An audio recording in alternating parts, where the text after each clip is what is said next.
বগুড়া জেলার ধুনট থানার অন্তর্গত যমুনা নদীর বুকে জেগে ওঠা প্রাকৃতিক সৌন্দর্যের এক অপূর্ব রূপ বৈশাখী চর। যমুনার তীরবর্তী এই চর এখন ধীরে ধীরে রূপ নিচ্ছে একটি আকর্ষণীয় পর্যটন কেন্দ্রে। প্রতিবছর বৈশাখ মাসে যমুনা নদীর জলধারার সঙ্গে সঙ্গে সৃষ্টি হয় নতুন নতুন চর। তবে বৈশাখী চরের বিশেষত্ব হল এটি বছরের অধিকাংশ সময় শুকনো, সবুজ ঘাসে ভরা আর বিস্তীর্ণ মাঠের মতো। এই বিস্ময়কর প্রাকৃতিক ভূমি এখন আঞ্চলিক পর্যটকদের পাশাপাশি দেশের নানা প্রান্ত থেকে আসা ভ্রমণপ্রেমীদের নজর কাড়ছে। চরের সৌন্দর্য কিভাবে দেখবেন? বৈশাখী চরে গেলে প্রথমে চোখে পড়বে প্রকৃতির বিশালতা, সবুজের বিস্তৃতি, পাখির কলকাকলি, নদীর শোভা আর নীল আকাশের নিচে অসীম প্রশান্তি। অনেকে এখানে পিকনিক, গ্রামীণ মেলা, নৌকা ভ্রমণ কিংবা ক্যাম্পিং করতেও আসেন।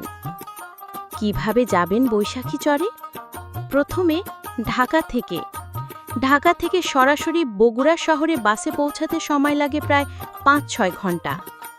শীতল পরিবহন, হানিফ, এনা, দেশ ট্রাভেলস সহ বেশ কয়েকটি পরিবহন বগুড়া রুটে চলাচল করে।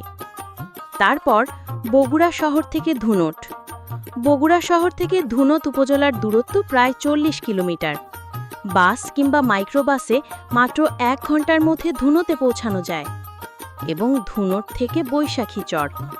ধুনট বাজার থেকে স্থানীয় অটোরিকশা বা ভ্যানযোগে সরাসরি বৈশাখী চরের কাছাকাছি পৌঁছানো যায়। যাত্রার শেষাংশে নৌকায় ১০-১৫ মিনিটের মতো সময় লাগে। বর্ষাকালে চরের ধারে ছোট ছোট ট্রলার বা ডিঙ্গি নৌকা সহজেই পাওয়া যায়। কেন যাবেন বৈশাখী চরে? প্রকৃতি প্রেমীদের জন্য উপযুক্ত স্থান, নির্জনতা ও প্রশান্তির অভিজ্ঞতা, পরিবার বা বন্ধুদের সঙ্গে পিকনিকের আদর্শ স্থান, ফটোগ্রাফি ও ভিডিও তৈরির দারুণ স্পট, স্থানীয়দের আতিথেয়তা ও গ্রামীণ সংস্কৃতির ছোঁয়া। পরামর্শ: গ্রীষ্মকাল বা হালকা শীতের সময় ঘুরে যাওয়াই উত্তম। পানি ও শুকনো খাবার সঙ্গে রাখুন। স্থানীয়দের সঙ্গে সমন্বয় করে নিন, বিশেষ করে নৌকা ব্যবহারের জন্য। বৈশাখী চর শুধু একটি চর নয়, এটি একটি অনুভবের নাম, যেখানে প্রকৃতি, শান্তি ও সংস্কৃতি এক সুতোয় গাঁথা। পর্যটন উন্নয়ন পরিকল্পনায় সঠিক নজর দিলে বৈশাখী চর হয়ে উঠতে পারে দেশের অন্যতম জনপ্রিয় পর্যটন কেন্দ্র। সাইমা বিনতে একা, আসমানি টিভি নিউজ ডেস্ক।